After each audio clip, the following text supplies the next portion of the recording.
Bonjour! Alors je vous retrouve aujourd'hui dans cette vidéo pour parler des tensioactifs et de la base lavante, particulièrement pour les shampoings. Alors je vais vous présenter les bases lavantes les plus utilisées et leurs effets sur mes cheveux. Donc du coup ça n'engage que moi, ce sont les effets sur mes cheveux, mais ça peut être intéressant de regarder, de trier les produits que vous avez chez vous par type de base lavante et voir si vous avez des effets assez similaires sur les vôtres, ou en tout cas faire des tris comme ça par base lavante pour identifier celles qui vous correspondent le mieux. Alors, on va commencer par les bases lavantes traditionnelles du commerce de shampoing lambda, les plus irritantes. Donc la base lavante la plus utilisée et la plus irritante, c'est le sodium laureth sulfate. Alors, pendant très longtemps, avant de passer aux cosmétiques bio, j'ai utilisé des shampoings avec cette base lavande, parce qu'elle est dans 90% des produits conventionnels, on va dire. Et sur moi, l'effet, en fait, j'avais les cheveux qui regraissaient assez vite. J'avais tendance à plus trop avoir de boucles et à perdre pas mal en volume. Donc voilà, ça c'était l'effet majeur que je trouvais avec cette base lavante là. Et par contre, quand je suis passée au shampoing bio, en fait, j'ai découvert et constaté que la nature de mes cheveux était plutôt du coup des cheveux à tendance sec et pas du tout qui regraissent ou gras. Si mes cheveux regraissent ou deviennent gras, c'est tout simplement que ma base lavante ne leur convient pas. Voilà, ça c'est la base de ce que j'ai découvert en observant les bases lavantes dans les shampoings. Et si vous avez les cheveux qui regraissent, regardez bien vos bases lavantes. Le deuxième tensioactif qui est aussi utilisé dans les produits conventionnels et qui était autorisé, alors je ne sais pas s'il est toujours dans certains shampoings bio, donc à faire attention, c'est l'ammonium lauryl sulfate.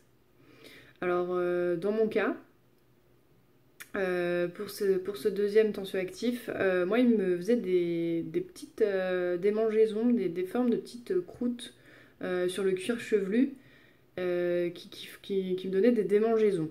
Voilà, donc c'est son principal problème. Ce que j'ai oublié de dire aussi pour le sodium laureth sulfate et qui est valable aussi pour celui-ci, c'est que ce sont deux tensioactifs chimiques dont la fabrication n'est pas du tout bonne pour l'environnement. Et aussi au niveau de l'aspect biodégradable dans les eaux usées, ils sont pas bons, ni l'un ni l'autre. Donc maintenant on va parler des tensioactifs moyennement irritants. Alors dans cette liste, on a le sodium cocosulfate.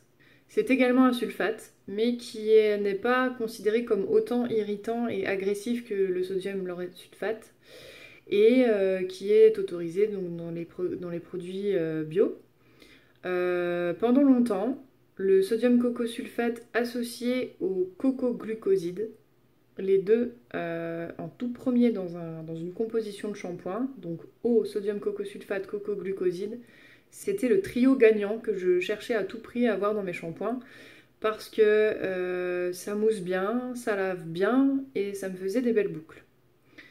Mais je me rends compte sur le long terme qu'en fait c'est également assez asséchant et que du coup ça me provoque pas mal de frisottis.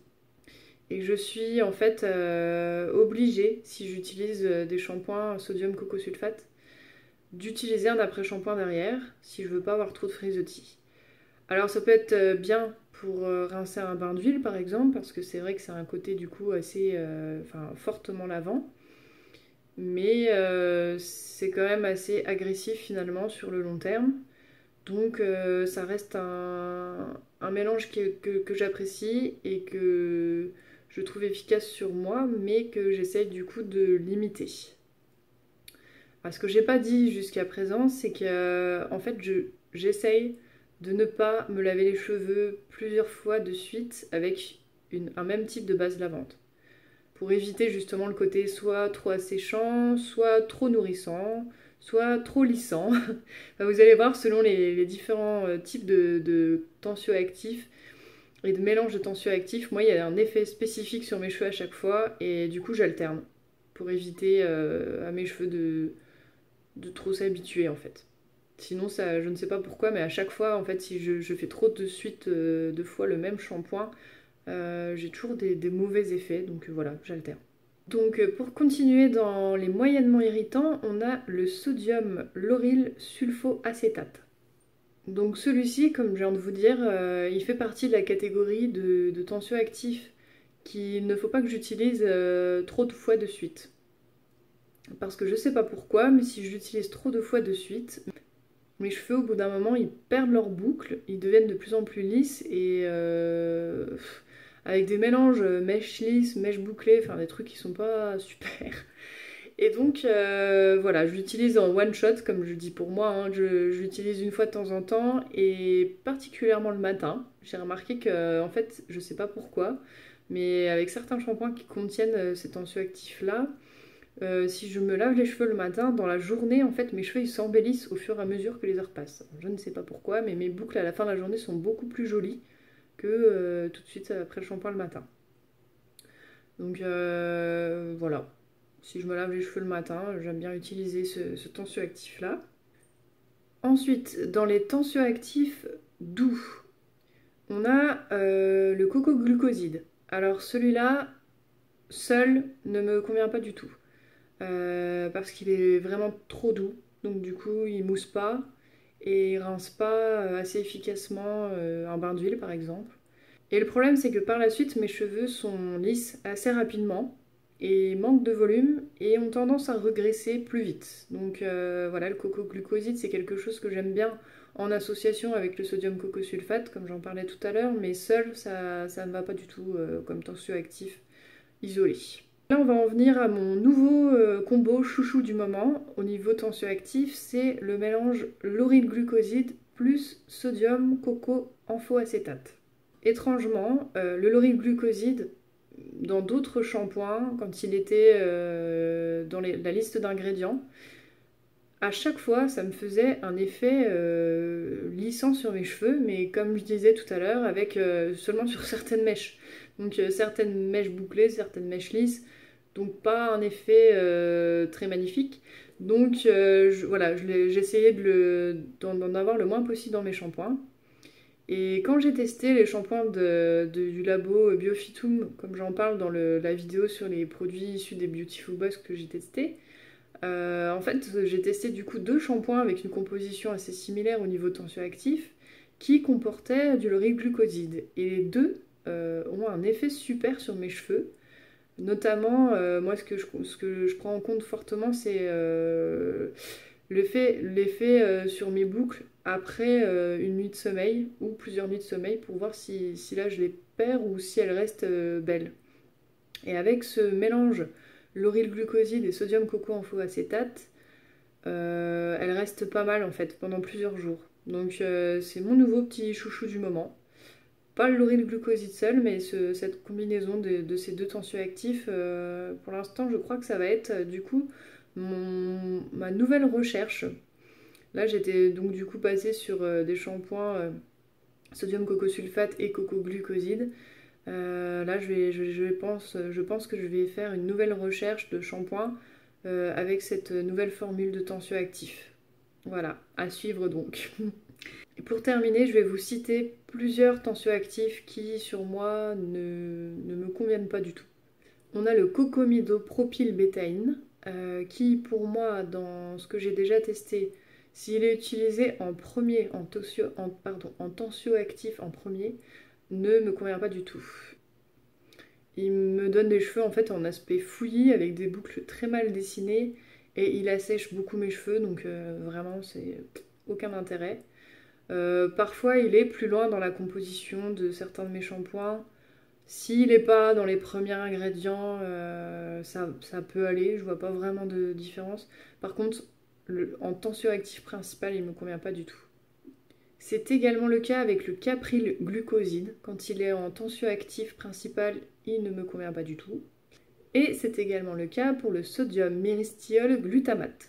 Voilà, ça c'est des tensioactifs sur lesquels je ne vais pas m'éterniser parce que vraiment je les ai déjà testés une ou deux fois en tensioactif principal et vraiment c'est un résultat archi moche sur mes cheveux, donc à bannir. En fait, pour résumer rapidement, selon les types de tensioactifs, ils vont être plus ou moins irritants et avoir différents types d'effets sur les boucles. En tout cas, pour moi, c'est ce que je constate. Ils vont également avoir différents types d'effets sur le côté cheveux qui regressent, cheveux qui deviennent plus ou moins lisses, et sur le côté asséchant des cheveux.